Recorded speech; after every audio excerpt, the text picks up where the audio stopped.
চাচ্ছিলাম যে হচ্ছে এই মাসের মধ্যেই তোমাদের বাকি যেগুলাতে প্রবলেম থাকবে সেগুলো আমরা সলভ করে দিব ইনশাল্লাহ প্রত্যেকটা ক্লাসের মাধ্যমে। হ্যাঁ, ওকে তাসিন, মোর্শেদ, ঠিক আছে, থ্যাংক ইউ। আমি দেখি কাদেরকে আমি দেখতে পাচ্ছি 8 জনের রেসপন্স করছে এখানে। হ্যাঁ, আমি হচ্ছে মেহজাবিনকে তো আগেই পাইছিলাম। মেহজাবিনে কি 2বার রেসপন্স করছো? মানে মোসাম্মদ মেহজাবিন আক্তার আর মেহজাবিন আক্তার একজনকে পাইছি। তারপরে নাফিসা আছে, তাবিয়া তাবাসসুম, তারপরে তাহসিন মানে মুর্শেদ আছে, তাশরিফা আছে, উম্মে লিয়া আছে, আরাবি জান্নাত আছে। হ্যাঁ, এই 9 জনের রেসপন্স আমি পেয়েছি। ঠিক আছে, অসংখ্য ধন্যবাদ তোমাদেরকে রেসপন্স করার জন্য। আচ্ছা, তুমি 2বার করেছো, ঠিক আছে, আমি একটাই ধরে নিব না, সমস্যা নেই, ঠিক আছে। চলো তাহলে আজকে আমরা মূল ক্লাসে যাই। আমি হচ্ছে আজকে কোন ক্লাসে কোন অধ্যায়ে ক্লাস করব, এখন তোমাদের সাথে আমার 8টায় আরেকটা ক্লাস আছে, কিন্তু এখন আমরা কোন অধ্যায়ে ক্লাস করবো সেটা কি তোমরা জানো? জিওগ্রাফি, ওকে। কোন অধ্যায়? জিওগ্রাফি 12 অধ্যায়, ঠিক আছে। 12 অধ্যায় মানে হচ্ছে আমাদের এটা কিন্তু দ্বিতীয় ক্লাস তোমাদের এই অধ্যায়ে, অর্থাৎ বাংলাদেশের যোগাযোগ ব্যবস্থা এবং হচ্ছে কি বাণিজ্য, এইটার উপরে আমরা গতদিন আরেকটা ক্লাস করছিলাম, কিন্তু আনফরচুনেটলি হচ্ছে স্যারের শারীরিক অবস্থার একটু উইক হয়ে যাওয়ায় আমরা হচ্ছে ক্লাসটা কন্টিনিউ করতে পারিনি, ঠিক আছে। যদি আমি মোটামুটি সবগুলো কভার করার ট্রাই করছিলাম, বাট অতটা ভালো হয় নাই, ঠিক আছে। যার কারণে আজকে আমরা আরেকটা ক্লাস নিচ্ছি।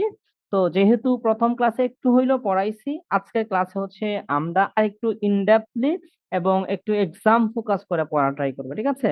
এখানে কিছু গুরুত্বপূর্ণ বিষয় আছে, সেগুলো আমরা দেখব, এবং এগুলাকে কিছু আমরা যেন সহজে মনে রাখতে পারি একদম ক্লাসের শেষের দিকে যায়। তোমাদেরকে কিভাবে মনে রাখবো কয়েকটা আমরা ছন্দ মিলিয়ে দিব আর কি, যেগুলা দিয়ে তোমরা সহজে মনে রাখতে পারো, ঠিক আছে। আচ্ছা, চলো তাহলে আমরা ক্লাস শুরু করি। আচ্ছা, শুরু করার আগে হচ্ছে আরেকটা বিষয় বলি যে তোমাদের এখানে স্লাইডে আমি কিছু বিষয় নিয়ে আসছি, আর আরেকটা হচ্ছে আমি হচ্ছে লেকচার শিটও তোমাদের জন্য তৈরি করেছি। তো লেকচার শিটে হচ্ছে তোমরা আরো ডিটেলসে জানতে পারবা, ঠিক আছে। তাহলে এই চলো দেখো, প্রথম বিষয় যেগুলো আমরা কোন কোন বিষয়গুলো আজকে আলোচনা করব, এগুলো আমরা আলোচনা করব। এগুলা হচ্ছে তোমাদের প্রথম ক্লাসেও পড়েছি। তারপর আজকে দেখো যে বাংলাদেশের যোগাযোগ ব্যবস্থা এবং এর গুরুত্ব।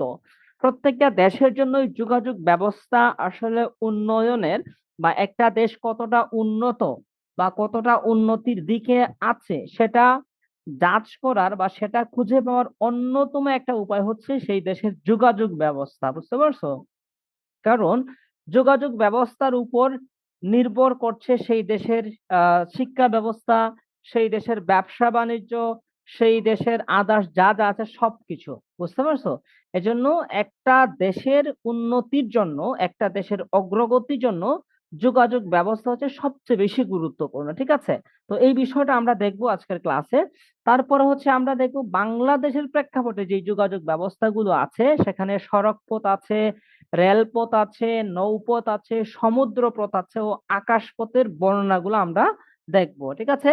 তারপরে দেখো যে যোগাযোগ ব্যবস্থার অনুকূল ও প্রতিকূল ভৌগোলিক অবস্থা, ঠিক আছে। যে কোনো একটা দেশ, যেমন আমাদের বাংলাদেশ মানে কিন্তু নদীমাতৃক দেশ, তাই না? তাহলে এই নদীমাতৃক দেশের সাথে নদীকে কেন্দ্র করে যে যোগাযোগ ব্যবস্থা, সেগুলোই কিন্তু বেশি আমাদের অনুকূলে আছে, তাই না? তো এই বিষয়টা আমরা দেখব ভৌগোলিক অবস্থার বিবেচনায়। তারপরে দেখো যে বাংলাদেশের অভ্যন্তরীণ এবং বৈদেশিক বাণিজ্য, সেটা আমরা দেখব।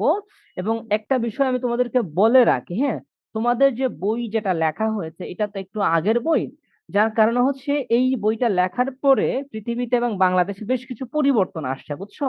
যোগাযোগ ব্যবস্থা বলো, ব্যবসা বাণিজ্য বলো, তো যেগুলা তোমাদের বইতেও নাই, আমি সেগুলো একটু তোমাদেরকে মানে এমনি শেখার জন্য আর কি টাচ করা ট্রাই করবো আর কি, বুঝছো? আচ্ছা, তারপরে দেখো আমদানি ও রপ্তানি পণ্য এবং প্রধান বাণিজ্যিক দেশসমূহ, সেগুলা দেখবো যে আমাদের বাংলাদেশ হচ্ছে কোন কোন দেশের সাথে সবচেয়ে বেশি বাণিজ্য করছে সেটা দেখবো। হ্যাঁ, তারপরে যোগাযোগ ও বাণিজ্যের পারস্পরিক সম্পর্কটা কেমন সেটা দেখবো। সর্বশেষ হচ্ছে বাংলাদেশের জাতীয় অর্থনীতিতে যোগাযোগ ব্যবস্থার ভূমিকাটা কেমন সেটা আমরা দেখবো। তাহলে এগুলা হচ্ছে আমাদের আজকের আলোচনার টপিক বা আলোচনার বিষয়। যদিও এগুলাতে আমরা আগের বারও আলোচনা করেছি, আমরা ট্রাই করব আমাদের গত ক্লাসের টপিকের সাথে আজকে টপিক গুলাকে মার্জ করে, এবং তোমাদের যেগুলা মনে আছে সেগুলোর সাথে নতুন লার্নিং গুলাকে মনে রাখার ট্রাই করবো, ঠিক আছে? এবং একই সাথে পরীক্ষা ফোকাস করে আমরা কিছু শেখার ট্রাই করব। চলো, তাহলে প্রথমেই আমি আসব যোগাযোগ ব্যবস্থা কি। আমরা যেহেতু আগেও একটা যোগাযোগ ব্যবস্থার উপরে ক্লাস করেছি এবং তোমরাও মোটামুটি জানো যে যোগাযোগ ব্যবস্থা বলতে আসলে কি বোঝায়। তো সেক্ষেত্রে আমি উত্তর দেওয়ার আগে আমি তোমাদের থেকে একটু রেসপন্স চাবো। তোমরা আনমিউট করে কে কে বলতে পারবা যে যোগাযোগ ব্যবস্থা বলতে তুমি কি বোঝো। ওইটা বইয়ের মতো হওয়ার দরকার নেই, তোমার মন থেকে তুমি যেটা বোঝো ওটা বললেই হবে, ঠিক আছে? বলো, কে বলবা বলো তো, যে যোগাযোগ ব্যবস্থা বলতে আসলে তুমি কি বুঝো। এটা আমি তোমাদের থেকে একটু শুনতে চাই। একটু আনমিউট করে বলো, কে বলবা, বলবা, কে বলবা, বলো, দ্রুত বলো। তোমরা হচ্ছে প্রথমত হচ্ছে তোমরা স্টুডেন্ট সংখ্যা খুবই কম, অন্যান্য ক্লাসে আমাদের স্টুডেন্ট 150 60 এরকম থাকে। আর যে কয়জনই আছো তোমরা রেসপন্স একটু কম করো, বুঝছো? যার কারণ হচ্ছে স্যারের ক্লাস নিতে হচ্ছে আমি চাই যে কয়জনই আছো ভালো রেসপন্স করো। এবং হচ্ছে তোমরা তোমাদের খাতাগুলো আমি দেখছি ভালোই করো, কিন্তু আরেকটু ভালো হয় তোমরা যদি হচ্ছে মিউট করে কথা বলো, বুঝছো? মিউট করে কথা বললে আমাদের এঙ্গেজমেন্টটা আরো বেশি হবে এবং শেখার আগ্রহটা অনেক বাড়বে। যদি আমরা হচ্ছে দেখবা, যদি আমরা সরাসরি ক্লাস করতে পারতাম তাহলে তো নিশ্চয়ই আরো ভালো লাগতো, ঠিক আছে? তো অনলাইনটাকে এঙ্গেজমেন্ট করার জন্য হচ্ছে আমাদের কথা বলতে হয়, বুঝছো? কে বলতে পারবা বলো তো? আরাবি জান্নাত লাইবা বলতে পারবা, বলো। তুমি নিজে যেটা বুঝো সেটাই বলো, এখানে কোনো ভুল হওয়ার সুযোগ নাই। যোগাযোগ ব্যবস্থা বলতে আমরা কিছু একটা বুঝি। বলো, আনমিউট করে বলো, লাইবা। যেহেতু পৌরনীতি নাই, শুধু ইকোনমিক্সটাই কি করো আর কি, ঠিক আছে? আর পৌরনীতি মনে হয় তুমি রেসপন্স না করে সাবমিট করতে পারছো কিনা জানি না, সমস্যা নেই, ঠিক আছে? আচ্ছা, তার শিবা লিখছে যে এক জায়গা থেকে অন্য জায়গায় যে মাধ্যমে কথা বলা যায় তাকে যোগাযোগ ব্যবস্থা বলা হয়। হ্যাঁ, এটাও ঠিক আছে, ঠিক আছে। তার শিবার কথাটা ঠিক আছে, ভুল বলা যাবে না। আচ্ছা, আর কেউ? আচ্ছা, তোমরা যদি কথা বলতে কি না করো তাহলে হচ্ছে চ্যাট বক্সেই লিখো, চ্যাট বক্সে লিখো, সমস্যা নাই, কিন্তু আমি প্রেফার করি যে তোমরা কথা বলো, বুঝছো? আচ্ছা, তাহলে তাশরিফা যেটা বললো যে এক জায়গা থেকে আরেক জায়গায় কথা বলার জন্য যে মাধ্যম ব্যবহার করা হয় সেটাকে কি বলা হয়, যোগাযোগ ব্যবস্থা বলা হয়। আচ্ছা, যোগাযোগ ব্যবস্থা আসলে বেসিক্যালি দুই ধরনের হয়, বুঝছো? এক ধরনের যোগাযোগ ব্যবস্থা হচ্ছে কথা বলা, কথা বলা, ভিডিও কলে দেখা, এই ব্যাপারগুলা। আর আরেক ধরনের যোগাযোগ ব্যবস্থা বলতে এখান থেকে আরেক জায়গাতে যাওয়া, বুঝছো? এটা হচ্ছে যাতায়াত ব্যবস্থা। তো আমরা এই অধ্যায়ে আসলে যেটাতে ফোকাস করছি এটা আসলে মূলত যাতায়াত ব্যবস্থার উপরে, মানে এক জায়গা থেকে অন্য জায়গায় যাওয়ার উপরে আর কি, বুঝতে পারছো? আচ্ছা, চলো তাহলে আমরা যদি দেখি সামনে একটু আগাই, তাহলে নিশ্চয়ই আমরা দেখতে পাবো যে এক স্থান থেকে অন্য স্থানে মানুষ ও পণ্য পরিবহনের মাধ্যমই যোগাযোগ ব্যবস্থা। যোগাযোগ ব্যবস্থা অথবা যাতায়াত ব্যবস্থা, বুঝছো? যাতায়াত ব্যবস্থা বললে আমরা আরো বেশি ইজি বুঝি, কিন্তু যোগাযোগ ব্যবস্থা বললে তো আমরা মোবাইল ফোন এই টাইপের ডিভাইস গুলাকে বুঝি আর কি, বুঝছো? আচ্ছা, কিন্তু এই অধ্যায়টা যে অধ্যায়টা আমরা 12 নম্বর অধ্যায় যেটা পড়াশোনা করছি আজকে, এই অধ্যায়টা বেসিক্যালি কিন্তু এই যাতায়াত ব্যবস্থাকে কেন্দ্র করে, বুঝছো? হ্যাঁ, এটা কিন্তু যোগাযোগ ব্যবস্থাকে কেন্দ্র করে, খুব একটা কম। আর যোগাযোগও কিন্তু যাতায়াতের মধ্যেই পড়ে, তারপরও তোমাদের ক্লিয়ার করে দিলাম, মানে ঠিক আছে? তাহলে বুঝলা কি, যে এক স্থান থেকে অন্য স্থানে মানুষ অথবা পণ্য পণ্য পরিবহনের মাধ্যমে কি বলা হয়, যোগাযোগ বলা হয়। দেখো, এই দুইটা জিনিসই কিন্তু যাওয়া আসা করে। হয় আমরা মানুষ এক জায়গা থেকে অন্য জায়গায় যাই, অথবা আমরা কোনো জিনিসপত্র এক জায়গা থেকে অন্য জায়গায় নিয়ে পাঠাই, এরকমই হয় না ব্যাপারটা? ওকে, তার সাথে থ্যাংক ইউ, ঠিক আছে। তাহলে যোগাযোগ বা যাতায়াত ব্যবস্থা আমরা কাকে বলে সেটা দেখলাম, হ্যাঁ। এখন তারপরে দেখো আর কি আছে। আমরা হচ্ছে বাংলাদেশের যে যোগাযোগ যে ব্যবস্থা আছে অথবা যাতায়াত ব্যবস্থা যেটা আছে সেটার প্রকারভেদ আমরা ওই দিনও দেখছিলাম। যে আমরা দেখছিলাম যে আমরা একটা চার্টের মাধ্যমে তোমাদের বইতে দেখছিলাম যে যাতায়াত ব্যবস্থা হচ্ছে তিন প্রকার। একটা হয় স্থলপথ হয়, ঠিক আছে? স্থলপথ, জলপথ আর আকাশপথ, এই তিন প্রকারেই কিন্তু বেসিক্যালি হয়ে থাকে। স্থলপথ মানে হচ্ছে মাটির উপর দিয়ে যেই রাস্তা গিয়েছে বা মাটির উপর দিয়ে আমরা যেভাবে যাতায়াত করি, মানুষ যাই অথবা কোনো আমাদের পণ্য আনা নেওয়া করি, সেটাই কি মূলত স্থলপথ। আর জলপথ কি, পানির উপর দিয়ে যেটা যায়, ঠিক আছে? আর আকাশপথ তো তোমরা চিনোই, ঠিক আছে? আচ্ছা, এই যে এখানে আরেকটা বিষয় আছে যে স্থলপথ যেটা, এটা আমরা বলছিলাম যে স্থলপথটা বেসিক্যালি দুই ধরনের হয়, হয় সড়ক পথ হবে অথবা রেলপথ হবে। তোমরা আমাকে একটু বলো তো যে এই যে সড়ক পথ অথবা রেলপথ এর বাহিরে অন্য কোনো পথ আছে কিনা যেটা মাটির উপর দেয়া হয়? কি মনে হয় তোমাদের? সড়ক পথ অথবা রেলপথ এই ২ টার বাহিরে অন্য কোনো পথ কি আছে? কি মনে হয় তোমাদের? মেজামিন বলছে না। আচ্ছা, বাকিরা?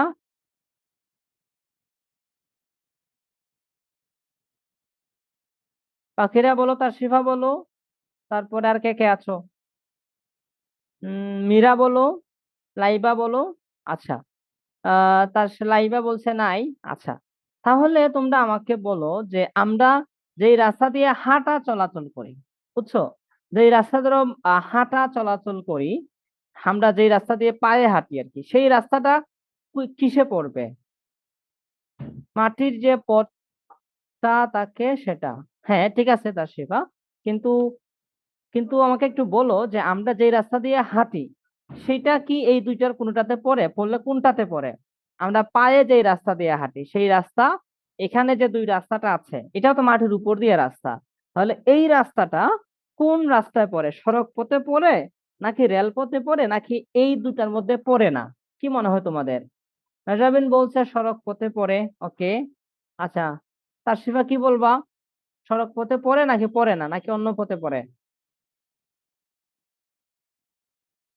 লাইবা বলো।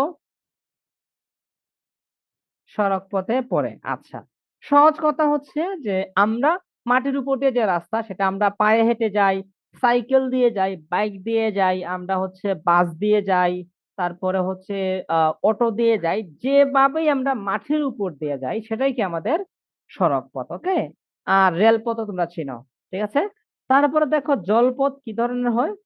যে জলপথ গুলা হয় যে নৌপথ ও সমুদ্রপথ, অর্থাৎ নৌপথ নৌপথ এবং সমুদ্রপথ, অর্থাৎ নদীতে এবং সমুদ্রতে ২ ধরনের নৌকা এবং সমুদ্রপথ হয় আরকি। ঠিক আছে?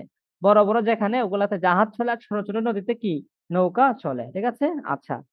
তারপরে দেখো আমরা দেখছিলাম সড়ক পথ। সড়ক পথের গুরুত্ব যদি আমরা একটু দেখি, এখানে একটু কি উলটপালট হয়ে গেছে। তারপরে তোমরা নিশ্চয়ই দেখতে পাচ্ছ। হ্যাঁ, দেখো যে সড়ক পথ কোনগুলা? যে সড়ক পথের গুরুত্ব কি ধরনের? যে দ্রুত যোগাযোগ, কৃষি পণ্য বন্টন, বাজার ব্যবস্থার উন্নতি। যে আমরা দ্রুত যোগাযোগ করার জন্য সড়ক পথটা খুবই গুরুত্বপূর্ণ। তোমরা হচ্ছে তোমাদের বাসায় যারা আছেন, মুরুব্বি যারা আছেন, লাইক হচ্ছে বাবা, মা অথবা দাদুরা যদি বেঁচে থাকেন তাদেরকে জিজ্ঞেস করবা। তারা দেখবা যে একসময় তারা হেঁটে, পায়ে হেঁটে অনেক দূরে যেত। এক জেলা থেকে অন্য জেলায় যেত। জেলা থেকে বিভাগীয় শহরে যেত। শহর থেকে অনেকে হচ্ছে অনেক দূরে, দূরে তারা কিন্তু হেঁটে যাতায়াত করত। তো সেখান থেকে হচ্ছে দ্রুত যাতায়াতের জন্য এই যে সড়ক পথ সেটা কি খুবই গুরুত্বপূর্ণ। বুঝতে পারছো? আচ্ছা। তারপরে হচ্ছে ভৌগোলিক প্রভাব দেখো যে সড়ক পথের কি কিছু ভৌগোলিক প্রভাব আছে। সেটা কি? যে অনুকূল প্রভাব হচ্ছে যে সমতল ভূমি, মজবুত মৃত্তিকা, শিল্পাঞ্চল ও বন্দর এলাকা। অর্থাৎ আমাদের বাংলাদেশের অধিকাংশ অঞ্চল হচ্ছে কি সমতল ভূমি এবং মজবুত মৃত্তিকা। যদি হচ্ছে মাটিটা মজবুত থাকে তাহলে সড়ক পথ অনেক সুন্দর হয়। কিন্তু অনেক সময় দেখবা যে হাওরে অঞ্চল যেগুলা হয়, হ্যাঁ, ওগুলাতে কি হয় সড়ক পথ বেশিক্ষণ টিকে না, ভেঙে চলে যায়। ঠিক আছে? ধরো নদীর উপর দিয়া, নদীর পাড় দিয়া রাস্তাটা কি ভেঙে যায়। তারপরে হাওরের মাঝখান দিয়ে রাস্তা গেছে ওটা কি ভেঙে যায়, কারণ ওখানে মাটিগুলা কি না, মৃত্তিকা মানে হচ্ছে মাটি। ঠিক আছে? শিল্পাঞ্চল। শিল্পাঞ্চল মানে শিল্প নগরী, যে অঞ্চলগুলোতে শিল্প গড়ে উঠেছে এই জায়গাগুলাতে কি হয় সড়ক পথ আমাদের দ্রুত যাতায়াত ব্যবস্থা, দ্রুত আমাদের পণ্য বিপণন সহ এগুলাতে আমাদের গুরুত্বপূর্ণ অবদান রাখে। বন্দর এলাকা তো আর বুঝোই, যেখানে পণ্য হচ্ছে বিদেশে পাঠানো হয় বা বন্দর গড়ে ওঠে। প্রতিকূল পরিবেশ কি? পাহাড়ি এলাকায়। পাহাড়ি এলাকায় আসলে সড়কটা গড়ে ওঠা খুব কঠিন। তারপরে নিম্নভূমির কথা আমি বলে দিছি যে নদীপূর্ণ অঞ্চল এগুলোতে কি নদীতে যেগুলাতে কাদা মাটি বা নরম মাটি এগুলাতে কি হয় না, সড়ক পথ খুব একটা ভালো হয় না। পাহাড়ি এলাকায় সড়ক পথ ভালো হয় না, কারণ অনেক সময় পাহাড় ধসে পড়ে কিংবা পাহাড়ের উপর দিয়ে গাড়ি উঠাও কি বা চলাচল করা অনেক সময় কঠিন হয়। ঠিক আছে? তাহলে আমরা দেখলাম আমাদের প্রশ্নে আসতে পারে যে সড়ক পথের জন্য ভৌগোলিক অনুকূল কোনগুলা? এখানে আমরা দেখলাম যে সমতল ভূমি, মজবুত মৃত্তিকা, শিল্পাঞ্চল ও বন্দর এলাকা। আর প্রতিকূল কোনগুলা? একটা হচ্ছে পাহাড়ি এলাকা, নিম্ন ভূমি ও নদীপূর্ণ অঞ্চল। এগুলো হচ্ছে আমাদের এমসিকিউ তে আসতে পারে যে কোনো, ঠিক আছে? এখন দেখো বাংলাদেশে যে প্রধান যে রুট যেগুলো আছে, যে প্রধান রুট গুলাতে আমাদের হচ্ছে বেশি যাতায়াত হয় বা ঐতিহ্যবাহী যে রুটগুলো, তার মধ্যে কি ঢাকা টু চট্টগ্রাম, তারপরে ঢাকা রাজশাহী, ঢাকা রংপুর, ঢাকা খুলনা, ঢাকা বরিশাল, ঢাকা সিলেটও আছে। এরকম আরো অনেকগুলা রুট আছে আর কি। আমরা কয়েকটা রুটের কথা এখানে মনে আনলাম। এখানে কিছু গুরুত্বপূর্ণ তথ্য আছে, যেটা বইটা আমরা দেখছিলাম অনেক ডিটেলসে দেওয়া ছিল আর কি, ওখান থেকে আমাদের মনে থাকবে কম। সে কারণে আমরা এগুলাকে এখানে একটা গুরুত্বপূর্ণ তথ্য হিসাবে নিয়ে আসছি মাত্র 3টা পয়েন্টে। প্রথম পয়েন্ট হচ্ছে যে আমাদের যে মহাসড়ক যেগুলো আছে, জাতীয় মহাসড়কের দৈর্ঘ্য কতটুকু, 2019 সালের হিসাব আর কি, এটা সর্বশেষ 19 সালের হিসাবটা আমরা মনে রাখছি, যে 19 সালের হিসাব অনুযায়ী আমাদের জাতীয় মহাসড়ক হচ্ছে 3960 কিলোমিটার, ঠিক আছে? তারপরে আঞ্চলিক মহাসড়ক যেগুলা, সেগুলার দৈর্ঘ্য হচ্ছে 4483 কিলোমিটার। এবং জেলা সড়ক পথ হচ্ছে কত, 13,207 কিলোমিটার। তোমরা যদি এই 2000 সালের সাথে একটু পূর্বের সময়টাকে হিসেব করো, লাইক হতে পারে 2025, 25 না 22, আরো আগে, ধরো 17 সাল, 17 সালের সময় দেখবা কি যে মহাসড়ক আরো বৃদ্ধি পেয়েছে, ঠিক আছে? আঞ্চলিক মহাসড়কও কম বেড়েছে, কিন্তু জেলা সড়কগুলা কমে যাচ্ছে, অর্থাৎ মহাসড়কগুলা বাড়তেছে, যার কারণে কি জেলা সড়কগুলো কমে যাচ্ছে। কিন্তু আমরা এটা সর্বশেষটা মনে রাখবো গুরুত্বের সাথে, ঠিক আছে? ওকে, সড়ক পথের গুরুত্বপূর্ণ বিষয়গুলো আমি কিন্তু এখানে উঠাইয়া নিয়ে আসছি। এখন যদি তোমাদেরকে আমি প্রশ্ন করি, ধরো আমি একটু প্রশ্নতেই গেলাম। আচ্ছা, কে, আচ্ছা, রুট বলতে হচ্ছে রাস্তাটাকেই বোঝানো হয় আর কি, বুঝছো? রুট বলতে রুট আর কি, রুট তো আমরা রোড আমরা যেটা বলি, ওই রুট অথবা রুট সেম জিনিস হয়, ঠিক আছে? আচ্ছা, তারপরে দেখো এখন আমি যদি তোমাদেরকে একটু পিছনে যাইয়া প্রশ্ন করি, তোমরা একটু এখান থেকেই বলো, হ্যাঁ? আমি তোমাদের এখানে যাওয়ার আগে ওই সড়ক পথ থেকে প্রশ্ন করতেছি। তোমরা একটু বলো যে হচ্ছে আহ পাহাড়ি অঞ্চল, পাহাড়ি এলাকা সড়ক পথের জন্য প্রতিকূল নাকি অনুকূল? পাহাড়ি এলাকা সড়ক পথের জন্য প্রতিকূল ভৌগোলিক অবস্থান এলাকা নাকি অনুকূল ভৌগোলিক, কোনটা কি মনে হয় তোমাদের বলো তো? মেজামিনে বলছে প্রতিকূল। ওকে, আচ্ছা। পাখিরা, পাখিরা কি তোমরা কি ক্লাসে আছো? তাশরিফা, মীরা, তারপরে লাইবা, বাকি তোমরা তিনজন কি ক্লাসে আছো নাকি তোমরা ঘুমাচ্ছ বলো তো, কি খবর? নাকি তোমরা হচ্ছে ফ্রেন্ডদের সাথে ফেসবুকে মেসেঞ্জার চ্যাটিং করতেছো?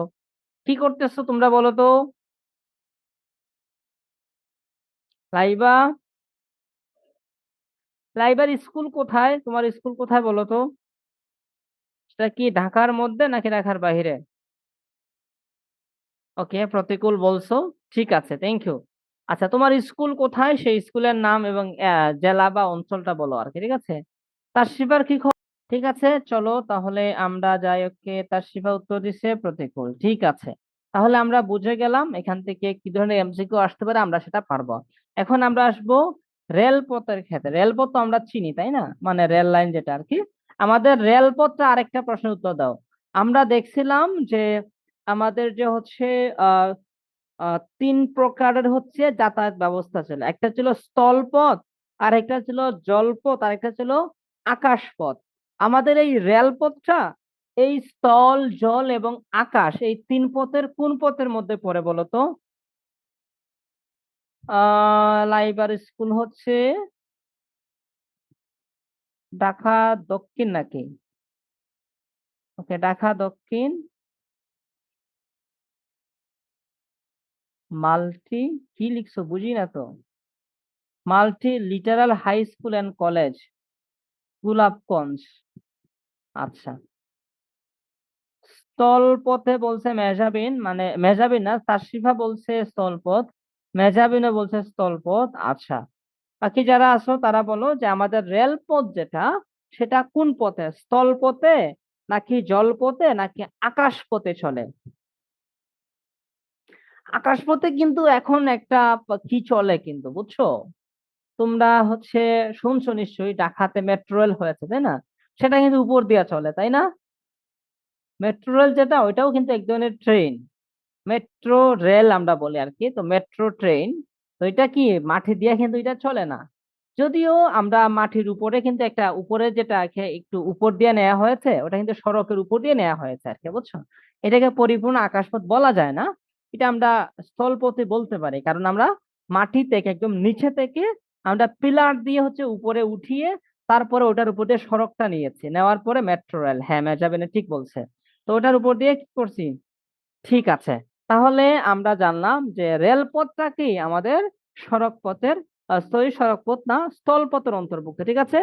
তারপরে দেখো যে, আচ্ছা,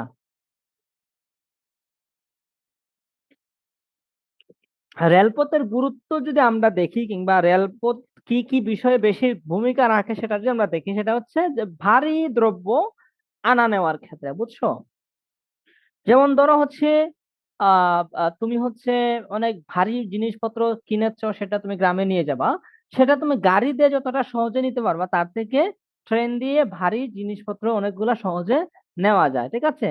তারপরে শ্রমিক, কারণ আমরা জানি ট্রেনের ভাড়া গাড়ির ভাড়ার থেকে অনেক কম, প্রায় অর্ধেকের মতো। সেক্ষেত্রে শ্রমিক যারা আছে তাদের জন্য কি রেলপথটা অনেক গুরুত্বপূর্ণ, তারা কম টাকা দিয়ে যাতায়াত করতে পারে। বা নিম্ন শ্রমিক বা নিম্ন আয়ের মানুষ যারা, তারা রেলপথে ভালো যোগাযোগ যাতায়াতটা করতে পারে। তারপরে কৃষি পণ্য পরিবহনের জন্য উপযোগী হচ্ছে কি রেলপথ, ঠিক আছে। আচ্ছা, তারপরে আমরা দেখব যে রেলপথের ধরন কি ধরনের আছে। ব্রড গেজ, যেগুলা পশ্চিমাঞ্চলে চলে, মিটার গেজ যেগুলা পূর্বাঞ্চলে চলে, এবং কিলোমিটারটাও দেওয়া আছে। আরেকটা আছে ডুয়েল গেজ, যেটা যমুনা পদ্মা সেতু অঞ্চলে চলে, ঠিক আছে। তারপরে দেখো যে প্রধান রেল স্টেশন, হ্যাঁ, প্রধান রেল স্টেশন। আমরা তাহলে তিন ধরনের রেলপথ দেখলাম, হ্যাঁ, ব্রড গেজ, মিটার গেজ এবং ডুয়েল গেজ। এবং কোনটা কোন অঞ্চলে চলে সেটাও কিন্তু আমরা দেখলাম। পশ্চিমবঙ্গে হচ্ছে ব্রড গেজটা চলছে, পূর্বাঞ্চলে কোনটা চলছে, মিটার গেজটা চলছে। আর যমুনা যে সেতু আছে সেই সেতু হয়ে ডুয়েল গেজটা কিন্তু যাচ্ছে, ঠিক আছে। তারপরে যদি আমরা দেখি যে প্রধান রেল স্টেশন ঢাকা কমলাপুরে, অর্থাৎ কমলাপুর থেকে বাংলাদেশের যে কোনো অঞ্চলেই রেলটা যাক না কেন, এটার সূত্রটা কোথায় থেকে? প্রধান রেল স্টেশন হচ্ছে কমলাপুর থেকে শুরু হয়, ঠিক আছে। তারপরে দেখো যে রেল নেই এমন জেলা কোনগুলা, সেগুলো হচ্ছে খাগড়াছড়ি, রাঙ্গামাটি, বান্দরবন, কক্সবাজার, বরিশাল, পটুয়াখালী, মাদারীপুর, মেহেরপুর, শরীয়তপুর, লক্ষ্মীপুর। আমাকে কি তোমরা বলতে পারবা এই জেলাগুলাতে কেন রেল লাইনের রাস্তা নেই বা রেলপথ কেন নেই? কে বলতে পারবা বলো তো?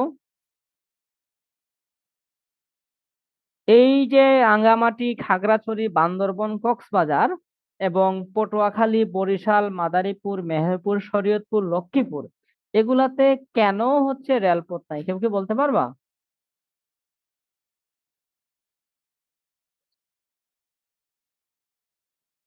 মেজাবিনে বলছে এসব স্থানে নদী বেশি বলে। হ্যাঁ, এখানে কিছু কিছু জেলা আছে যেগুলাতে নদী বেশি অথবা ভাটি বা হাওড়ি অঞ্চল, যার কারণে ওইগুলাতে কি নেওয়া রেল নেওয়া সম্ভব হচ্ছে না।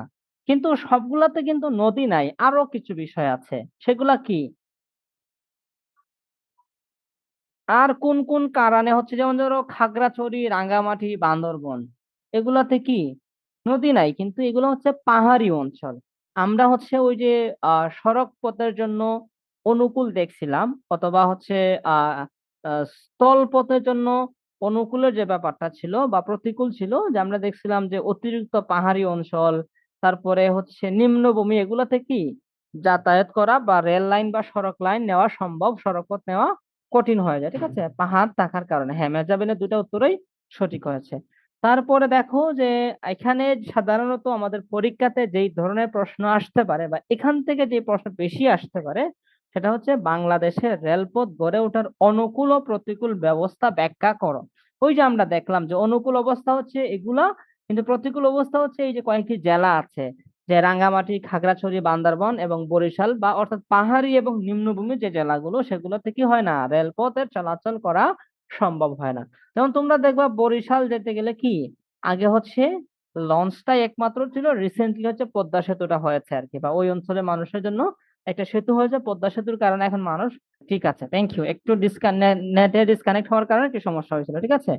আচ্ছা দেখো, তাহলে আমরা বলছিলাম যে নৌপথ যেটা, এটা হচ্ছে কিসের অন্তর্ভুক্ত, আমাদের জলপথের অন্তর্ভুক্ত। ওকে, তোমরা সেটাই বলছো সবাই, হ্যাঁ। মিটার গেজের কথা আমি তোমাদেরকে বলছিলাম, মেজাবিন প্রশ্ন করছিল যে মিটার গেজ বলতে আসলে কি বোঝায়, বা ডুয়েল গেজ, হ্যাঁ। এটা হচ্ছে তোমার হচ্ছে রেল লাইনের যে দূরত্ব থাকে, হ্যাঁ, রেল লাইনের দূরত্বকে মাপার হচ্ছে একটা ওয়ে আর কি, বুঝছো। আর রেল লাইন তো হচ্ছে একটা রেল কখন আসবে, কখন কোন রুটে কি যাবে, এটা জন্য ট্র্যাক করা হয়, ওই ট্র্যাকারের ধরন আর কি, বুঝছো। মিটার গেজ হচ্ছে 1000 মিলিমিটার আর কি, মানে 1 মিটার সমান হচ্ছে। তারপরে ব্রড গেজ হচ্ছে তোমার কত করে, ওই যে যে দূরত্ব যেগুলো আছে সেই দূরত্ব অনুযায়ী কয়েকটা ভাগ করা হয়েছে আর কি, বুঝছো। এটার এক একটা মাপ আছে, মিটার গেজের একটা মাপ আছে, ব্রড গেজের একটা মাপ আছে, আরো কিছু মাপ আছে, ন্যারো গেজের মাপ আছে।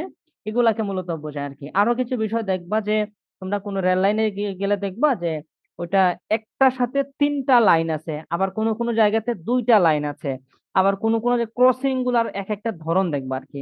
তো এগুলার উপর ডিপেন্ড করে আর কি হচ্ছে এই নামগুলা দেওয়া হয়েছে, বুঝছো। আচ্ছা, তারপরে আসো আমরা জলপথের কথা বলছিলাম, যে নৌপথটা হচ্ছে আমাদের জলপথের অন্তর্ভুক্ত, ঠিক আছে। আচ্ছা,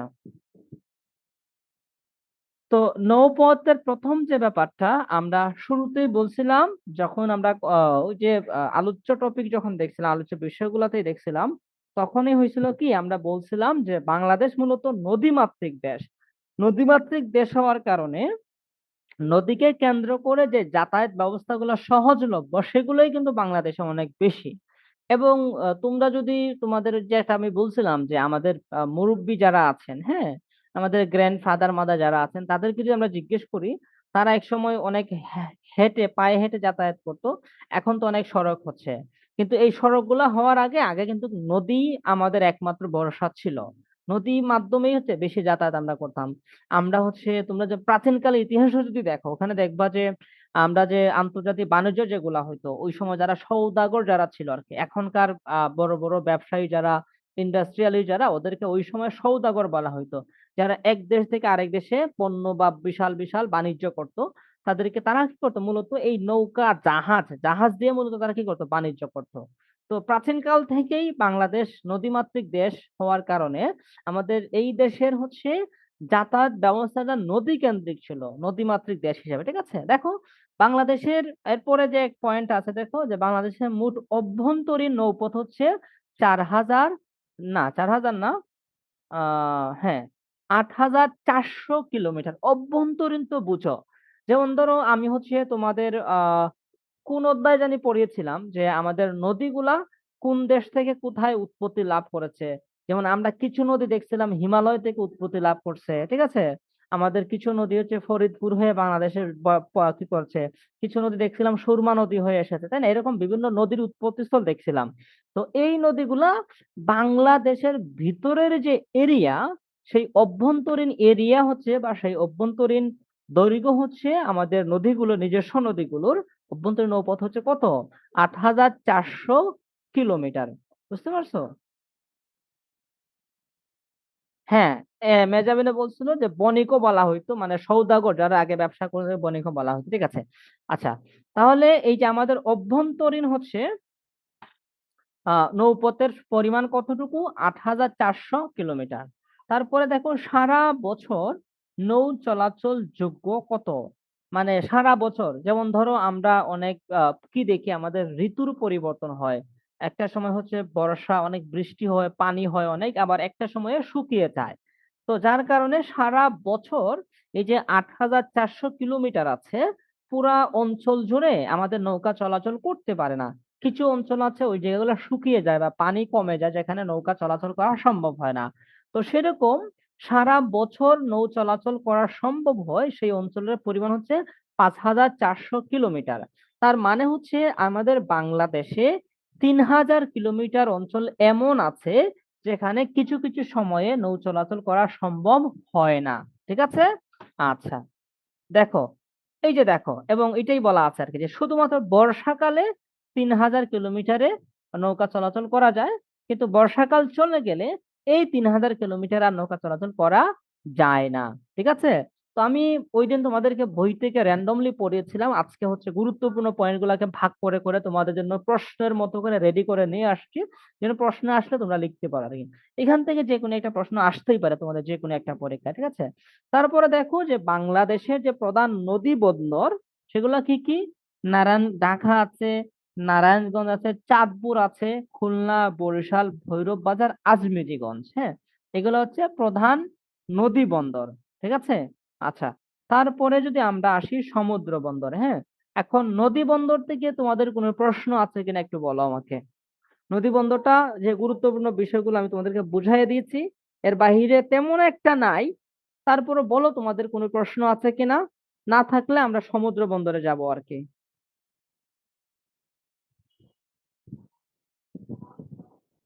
কোনো প্রশ্ন আছে তোমাদের?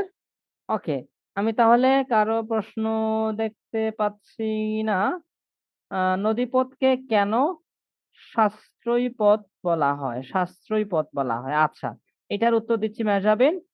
লাইলার প্রশ্ন নয়। আচ্ছা, সাশ্রয়ী মানে তো বুঝো, মানে সাশ্রয়ী মানে হচ্ছে কম খরচে আর কি। আমি ওই যে বলছিলাম মনে হয়, ধরো আমি যদি হচ্ছে আহ 10 কিলোমিটার জায়গা 10 কিলোমিটার জায়গা নৌকা দিয়ে হচ্ছে কোনো জিনিস যাতায়াত করি, বা ধরো আমি হচ্ছে ব্যবসা করি। হ্যাঁ, আমার হচ্ছে কিছু পণ্য আছে যেগুলো হচ্ছে আমার দুইটা ওয়ে আছে, আমি গাড়ি দিয়েও চাইলে নিতে পারি 10 কিলোমিটার জায়গা, আবার হচ্ছে নৌকা দিয়েও নিতে পারি। ঠিক আছে?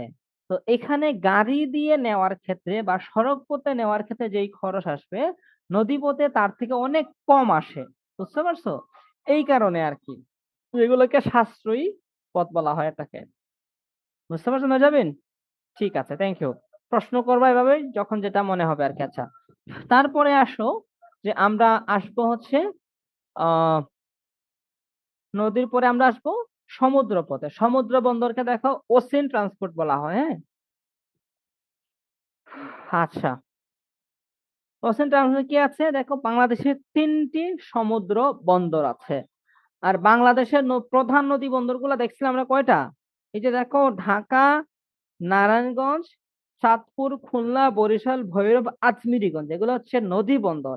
কিন্তু সমুদ্র বন্দর হচ্ছে 3টা। প্রথমটা এবং সবচেয়ে বড় যেটা, সেটা হচ্ছে চট্টগ্রাম সমুদ্র বন্দর। বুঝতে পারছো?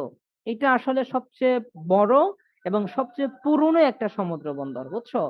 তারপরে দেখো মংলা সমুদ্র বন্দর, তারপর আছে পায়রা সমুদ্র বন্দর।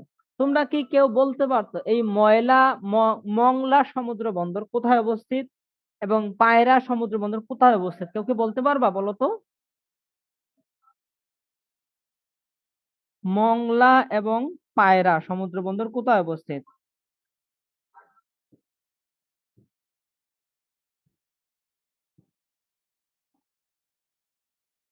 কেউ কি বলতে পারবা উত্তরগুলা? চট্টগ্রাম সমুদ্র বন্দর তো চট্টগ্রামে অবস্থিত। আমি তোমাদেরকে বলে দিচ্ছি, তাহলে লিখে নাও সেটা। আচ্ছা, দেখো, মংলা সমুদ্র বন্দর হচ্ছে কোথায় অবস্থিত? বাগেরহাট জেলা, খুলনা বিভাগে। হ্যাঁ, মংলা সমুদ্র প্রসূর্ণ একটা নদী আছে, সেই নদীর তীরে হচ্ছে মংলা সমুদ্র বন্দরটা উপস্থিত। ঠিক আছে? মংলা সমুদ্র বন্দর তাহলে কোথায় অবস্থিত? বাগেরহাটে। খুলনা বিভাগের একটা জেলা হচ্ছে বাগেরহাট জেলা, সেই বাগেরহাটে হচ্ছে কি আমাদের মংলা সমুদ্র বন্দরটা অবস্থিত। ঠিক আছে? তারপরে পায়রা সমুদ্র বন্দর কোথায় অবস্থিত, সেটা হচ্ছে পটুয়াখালী জেলার, অর্থাৎ বরিশাল বিভাগে আর কি, পটুয়াখালী জেলার কলাপাড়া উপজেলায় অবস্থিত। ঠিক আছে? মনে থাকবে? তোমরা একটু লিখে নাও চাইলে। কারা কারা লিখছো একটু বলো, যে মংলা হচ্ছে বাগেরহাটে আর পায়রা হচ্ছে পটুয়াখালীতে। পায়রা পটুয়াখালী, মংলা হচ্ছে বাগেরহাটে। মনে থাকবে সবার? লিখছো? যারা লিখছো আমাকে কনফার্ম করো। ওকে, মেজাবিন লিখছে। আরবি লিখছি, থ্যাংক ইউ। ঠিক আছে,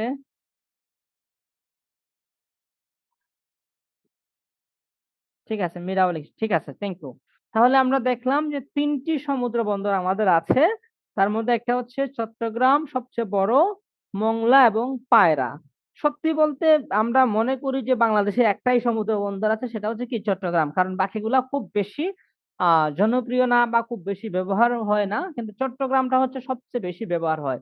তুমি ইন্ডিয়ার সাথে বলো, চায়নার সাথে বলো, তারপরে হচ্ছে যতগুলা ইন্টারন্যাশনাল ট্রান্সপোর্ট আছে সবগুলাই কি সবগুলাই বলা চলে চট্টগ্রাম সমুদ্র বন্দরে হয়ে থাকে আরকি। ঠিক আছে? আচ্ছা। তারপরে চলো আমরা তাহলে নদীপথও দেখে ফেললাম, হ্যাঁ? স্থলপথও দেখলাম, জলপথও দেখলাম। স্থলপথে ছিল সড়কপথ এবং রেলপথ। আর জলপথে ছিল নৌপথ এবং সমুদ্রপথ। ঠিক আছে? এখন গুরুত্ব তো আমরা বলে ফেলছি। এখানে আছে দেখো যে আন্তর্জাতিক বাণিজ্যের প্রায় ৮০% রপ্তানি এবং ৮৫% আমদানি শুধুমাত্র চট্টগ্রাম বন্দর দিয়েই হয়ে থাকে। আমি তোমাদের আগেই বলছিলাম। ঠিক আছে? আচ্ছা। তারপরে গভীর সমুদ্র, পোতাশ্রয়, অনুকূল জলবায়ু সমুদ্রপথ গঠনে সহায়ক হয়। ঠিক আছে? আচ্ছা। তারপরে আসো এয়ারওয়েজ যেটা বা আকাশপথ, আকাশপথের ব্যাপারগুলো তো আমরা মোটামুটি জানি যে প্রধান আন্তর্জাতিক বিমানবন্দর হচ্ছে আকাশপথের মধ্যে কি, কি আছে? হযরত শাহজালাল আন্তর্জাতিক বিমানবন্দর। আর কি, কি আছে? শাহ আমানত শাহ বিমানবন্দর, এটা চট্টগ্রামে। আর শাহ উসমান বিমানবন্দর হচ্ছে সিলেটে। আচ্ছা, অভ্যন্তরীণ রুট হচ্ছে বাংলাদেশের ভিতরে হচ্ছে চট্টগ্রাম থেকে, ঢাকা থেকে চট্টগ্রাম যাওয়া যায় বিমানে, কক্সবাজার যাওয়া যায়, সিলেট, রাজশাহী, সৈয়দপুর, যশোর, বরিশাল যাওয়া যায়। রিসেন্টলি আরো অনেকগুলা কিন্তু অভ্যন্তরীণ বিমান যাতায়াতের ব্যবস্থা কিন্তু করা হয়েছে। তোমরা নিশ্চয়ই সেগুলা জানো আরকি। ঠিক আছে? আচ্ছা। উপকূল উপকূলস্থ বলতে কি বোঝায়? আচ্ছা, উপকূল তো তোমরা বুঝো মানে ওই যে সমুদ্র অথবা সাগর তীরবর্তী যে অঞ্চলগুলা এগুলাকে উপকূলও বলা হয় আরকি। আর উপকূলস্থ অর্থ হচ্ছে যেগুলা উপকূলের আবার কাছাকাছি সেগুলাকে উপকূলস্থ বলা হয় মেহজাবিন। ঠিক আছে? আশা করি বুঝতে পারছো? আচ্ছা, আচ্ছা, তারপরে হচ্ছে আমরা যদি যাই আরেকজনে কে বলছে?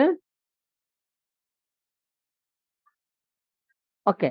তাহলে আমরা এয়ারওয়েজ অথবা আকাশপথের ৩ টা আন্তর্জাতিক আন্তর্জাতিক বিমানবন্দর দেখি। শাহজালাল আন্তর্জাতিক বিমানবন্দর দেখা যেটা সেটা সিলেটের একটা আছে আর চট্টগ্রামের আমানত শাহ বিমানবন্দর আছে। ঠিক আছে? আচ্ছা, আর অভ্যন্তরীণ রুট কোথায়, কোথায় আছে? চট্টগ্রাম, কক্সবাজার, সিলেট, রাজশাহী, সৈয়দপুর, যশোর, বরিশাল। রিসেন্টলি আরো কয়েকটা জানি হয়েছে। এগুলা তোমাদের বইতে হয়তো নাই। ঠিক আছে? আচ্ছা। তারপরে দেখো আর কি, কি আছে? ওকে, এটা তো আমরা জানি। বাণিজ্যের ক্ষেত্রে আমরা বলছিলাম ট্রেড অথবা বাণিজ্য। হ্যাঁ? বাণিজ্য হচ্ছে প্রয়োজন মেটানোর জন্য পণ্য ক্রয় করা কিংবা বিক্রয় করা। আমরা সাধারণ মানুষ যারা তারা সাধারণত কি করি? পণ্য ক্রয় করি আমাদের প্রয়োজনের জন্য।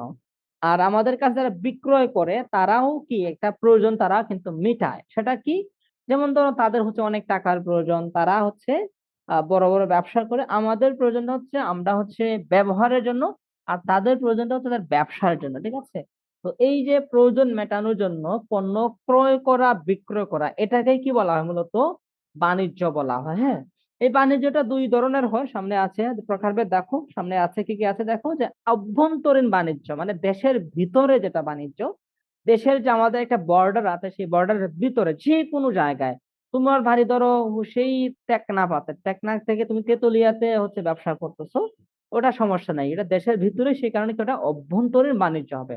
আরেকটা বাণিজ্য হচ্ছে আন্তর্জাতিক বাণিজ্য যেটা আমরা বৈদেশিক বাণিজ্য বলি বা দেশের বাহিরে। যেমন ধরো আমরা বর্ডার ক্রস করে আমরা ইন্ডিয়ার আমাদের পার্শ্ববর্তী যে বর্ডার আছে সেটার সাথে ব্যবসা করতেছি। এটা মূলত কি আন্তর্জাতিক বাণিজ্য। আবার ধরো অনেক দূরে, হ্যাঁ? ইউএসএ, ইউকে এর সাথে আমরা বাণিজ্য করতেছি। ওটাও আন্তর্জাতিক বাণিজ্য। আমরা সহজ কথা যদি বলি আমাদের দেশের সীমানার ভিতরে যে বাণিজ্যগুলো আমরা করি ওইটা হচ্ছে মূলত অভ্যন্তরীণ বাণিজ্য। আর দেশের বাহিরে যে কোনো জায়গা বাণিজ্য যেটা করি সেটা হচ্ছে কি বৈদেশিক বা আন্তর্জাতিক বাণিজ্য। হ্যাঁ? আচ্ছা, মেহজাবিনের কিছু প্রশ্ন হচ্ছে পচনশীল দ্রব্য কেন আকাশে প্রেরণ করা হয়? পচনশীল দ্রব্য কেন? আচ্ছা, পচনশীল দ্রব্য যেগুলা সেগুলা আকাশে নেওয়ার অন্য টাকা পচনশীল দ্রব্যগুলা ধরো খুব কম সময় রাখা যায়, তাই না?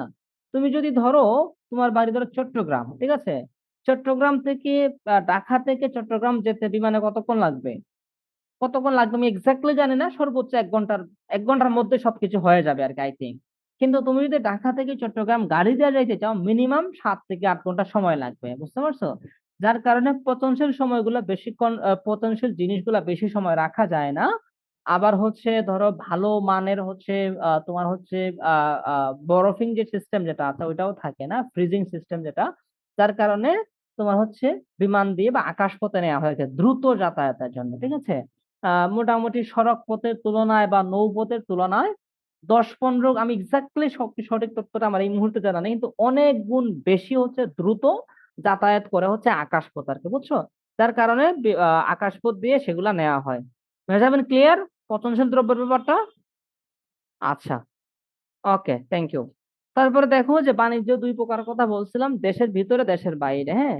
আমরা যখন দেশের ভিতরে দেখো, যদি অভ্যন্তরীণ বাণিজ্যের ক্ষেত্রে যদি আমরা বলি যে হাট বাজারের মধ্যে পণ্য বিক্রয় করা, যোগাযোগ ব্যবস্থা বাণিজ্য সহজ করে। যেমন ধরো যদি হচ্ছে আমাদের খুব উন্নত যাতায়াত ব্যবস্থা হয়, তাহলে দেখা যাবে হচ্ছে ঢাকার আশপাশে যে জেলাগুলো আছে ওখান থেকেই সকালে ভোরে ওখানে কিন্তু অনেক, যেমন ধরো আমাদের ঢাকা যে কারণ বাজার বাজারটা আছে, ওখানে গেলে তুমি কাঁচা বাজার গেলে দেখবা সেই গাজীপুর থেকে মানুষ কি সবজি নিয়ে এখানে এসে বিক্রি করে, বা আশপাশে অনেক দূর দূরান্ত থেকে খুব ভোরে ওরা পণ্যগুলা নিয়ে এসে এখানে বিক্রি করতেছে, বুঝছো? অথবা তুমি ঢাকার বাইরে যদি যাও, লাইক চট্টগ্রাম যদি তুমি যাও, তাহলে ওখানকার যাতায়াত ব্যবস্থা অতটা ভালো না। যতটাই আছে দেখবো এগুলো যে আরো উন্নত হইতো, তাহলে কি চট্টগ্রাম বিভাগের যে গ্রামীণ শহর থেকেও মানুষ কি দ্রুত ভোরে তাদের সবজিগুলা শহরে এনে বিক্রি করতে পারতো, এতে হচ্ছে তারা অনেক বেশি মূল্য পেত একদিকে। আর এদিকে হচ্ছে শহরে যে মানুষ তারাও কি তাজা বা একদম হচ্ছে তোমার হচ্ছে খুব ভালো মানের খাদ্যগুলো তারা কিন্তু পেত। যার কারণে যে যোগাযোগ ব্যবস্থা যত বেশি সহজ হবে, এই আমাদের অভ্যন্তরীণ বাণিজ্যটা আরো বেশি জমে উঠবে, ঠিক আছে? আরেকটা দেখো উদাহরণ ওই বলে দিছে আর কি, যে গ্রাম থেকে শহরে কাঁচামাল শহরে এসে শিল্প কারখানা স্থাপন, এই ব্যাপারগুলো বলে দিয়েছে আর কি। এগুলোই হচ্ছে মূলত অভ্যন্তরীণ বাণিজ্য। সহজ কথা, আমাদের দেশের ভিতরে উন্নত যাতায়াত ব্যবস্থা থাকলে আমরা যে কোনো জায়গাতে বাণিজ্য যেটাই গড়ে তুলি সেটাই হচ্ছে কি মূলত অভ্যন্তরীণ বাণিজ্য। তারপরে আমরা আসলাম বৈদেশিক বাণিজ্যতে। বৈদেশিক বাণিজ্যের দুটি বিষয় আছে, প্রথমটা হচ্ছে দুই ধরনের হয়। আমরা হয় রপ্তানি করি অথবা আমদানি করি, হ্যাঁ। আমদানি রপ্তানি নিয়ে আমি গত ক্লাসেও তোমাদের প্রশ্ন করছিলাম, সম্ভবত তাশরিফা উত্তর দিছিল।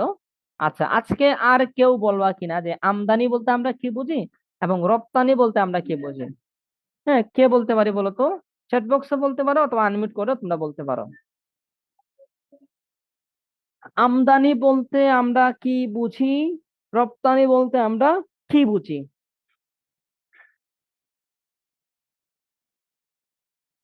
বলো, কে বলবা?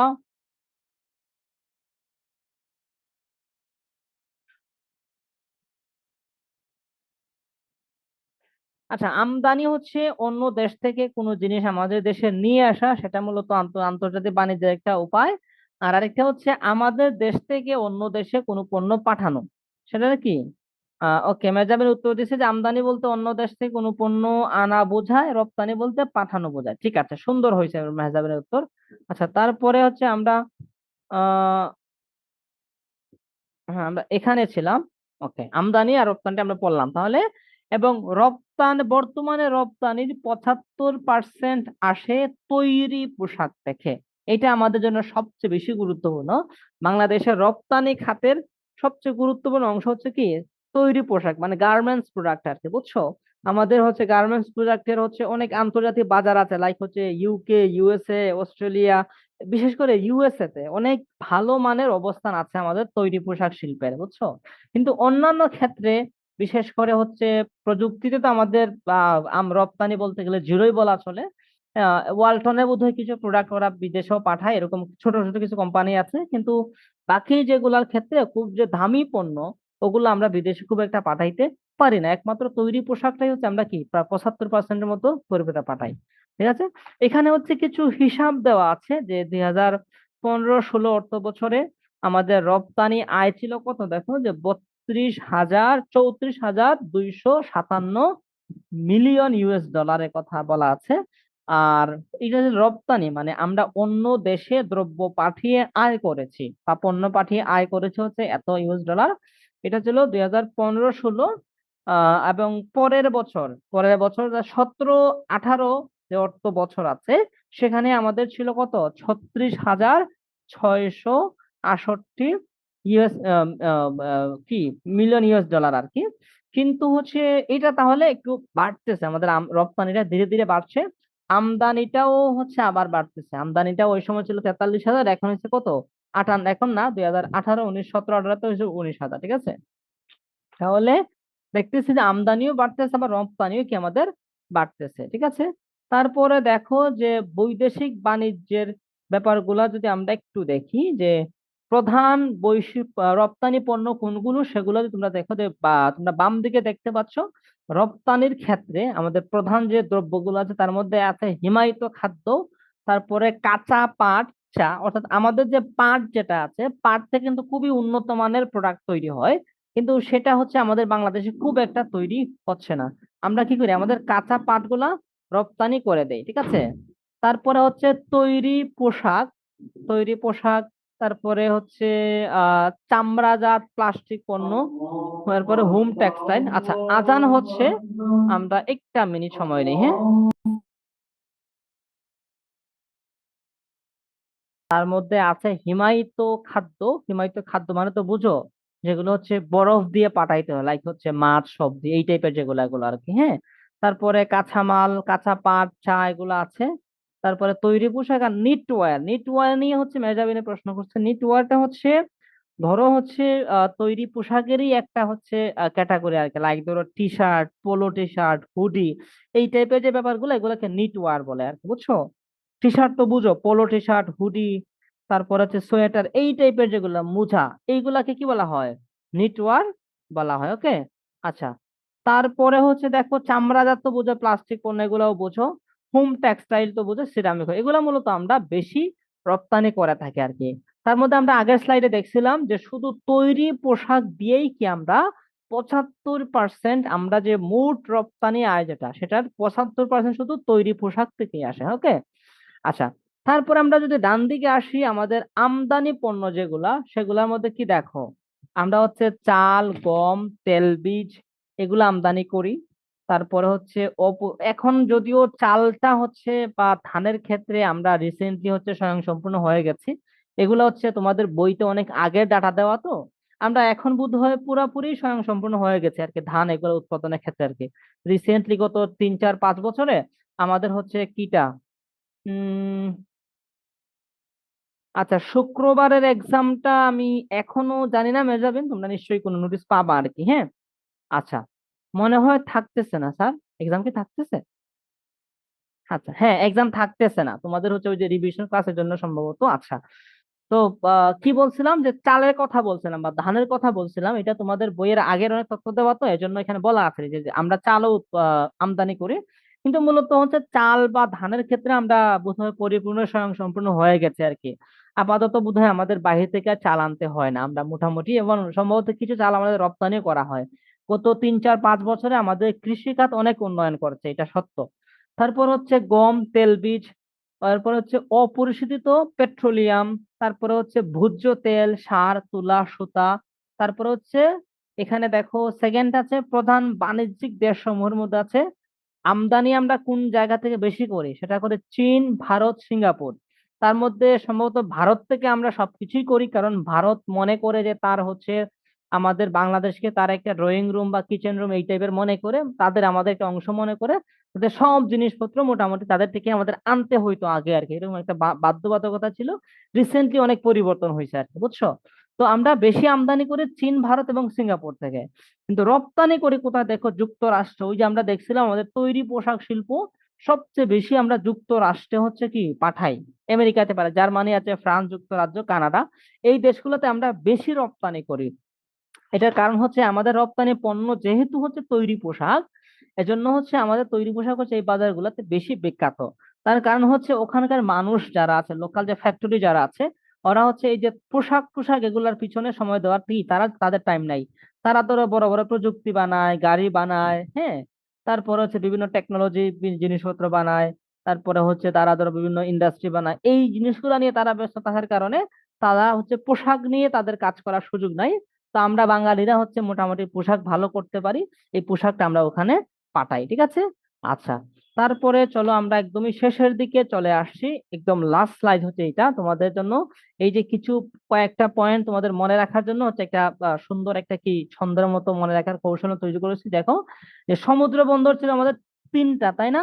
আমরা এটাকে সহজে মনে রাখার জন্য চম্পা বলতে পারি, চট্টগ্রাম, মোংলা, পায়রা। ওকে, আশা করি তোমাদের মনে থাকবে। তারপরে বিমানবন্দর আছে আমাদের তিনটা, কি আছে? শ শ ও, শাহজালাল, শাহ আমানত শাহ, তারপরে কি উসমান, উসমানী। মানে শাহজালাল তো ঢাকা বিমানবন্দর, আমানত শাহ চট্টগ্রাম বিমানবন্দর, আর উসমানীটা কি সিলেটের বিমানবন্দর। তিনটাই আন্তর্জাতিক বিমানবন্দর, ঠিক আছে? ও সরি। আচ্ছা, তারপরে আছে যোগাযোগ ব্যবস্থা আমাদের পাঁচ প্রকারের আছে। প্রথমটা কি? সড়ক পথ, রেলপথ, নৌপথ, সমুদ্রপথ, আরেকটা কি? আকাশপথ। আমরা দেখছিলাম প্রথমত তিন প্রকার, তারপরে ওখানে ছিল স্থলপথ, জলপথ আর আকাশপথ। কিন্তু এখানে যদি আমরা আরো ভাইঙ্গা দেখি তাহলে কি সড়ক পথ, স্থলপথ দুই প্রকার হয়, সড়ক ও রেল। তারপরে হচ্ছে সমুদ্রপথ, জলপথ দুই প্রকার হয়, নৌ এবং সমুদ্র, আর আকাশপথ এক প্রকার, ঠিক আছে? এটা কেন তোমরা এরকম মনে রাখতে পারো, এটা হচ্ছে, এটা নট লাই যে এটাকে এরকমই তোমার মনে রাখতে হবে। তুমি যেমনে তোমার মতো করে মনে রাখতে পারো আর কি। যদি মনে হয় যে এই টেকনিকটা ইজি, তুমি মনে রাখতে পারো আর কি। আর না পারলে তোমার যেমনি মনে রাখা যায় অমনি মনে রাখো, ঠিক আছে? প্রধান নদী বন্দর গুলা দেখো, চানা, ঠিক আছে, ডানা, কি ডানাটা কাবু, ঢাকা, নারায়ণগঞ্জ, চাঁদপুর, খুলনা, বরিশাল, ঠিক আছে? এইভাবে চাইলে তোমরা মনে রাখতে পারো, হ্যাঁ। তো এই হচ্ছিল আজকে তোমাদের হচ্ছে আমরা যেটা দেখলাম যে সেকেন্ড ক্লাস নিলাম হচ্ছে আমরা 12 অধ্যায়ে বাংলাদেশের যোগাযোগ ব্যবস্থা এবং হচ্ছে যে ব্যবসা ছিল, এর উপরে আমরা হচ্ছে আজকে ক্লাস নিলাম। আর তোমাদেরকে বলছিলাম তোমরা মোটামুটি সবাই, আচ্ছা নাইস লাগছে, ভালো লাগছে, ঠিক আছে। ভালো লাগলে এটা তোমরা মনে রাখিও। তোমাদের যে লেকচার শিটটা আমি ক্লাস শেষে দিয়ে দিব, ওখানে ওইটা দেওয়া আছে আর কি, ঠিক আছে? তাহলে আজকে এ পর্যন্তই রাখি, তোমাদের সাথে পরবর্তী ক্লাসে দেখা হবে আর কি। আর তোমরা ভালো করে পড়াশোনা করো, পরীক্ষার জন্য প্রস্তুতি নাও। আর যে কোনো সমস্যা থাকলে আমাদেরকে জানাইও আর কি, ঠিক আছে? ওকে, আল্লাহ হাফেজ। হ্যাঁ, আমি সবগুলা এরকমই নিবো আর কি, সবগুলা অধ্যায় এরকমই নেওয়া ট্রাই করব। তোমরা নিশ্চয়ই যেগুলো জানাইছো এগুলো আমি নোটগুলা দেখবো, তোমরা কি কি সমস্যা এগুলা দেখে এইভাবেই নেওয়া ট্রাই করো, সমস্যা নেই। ওকে, ভালো থাকো সবাই, আল্লাহ হাফেজ।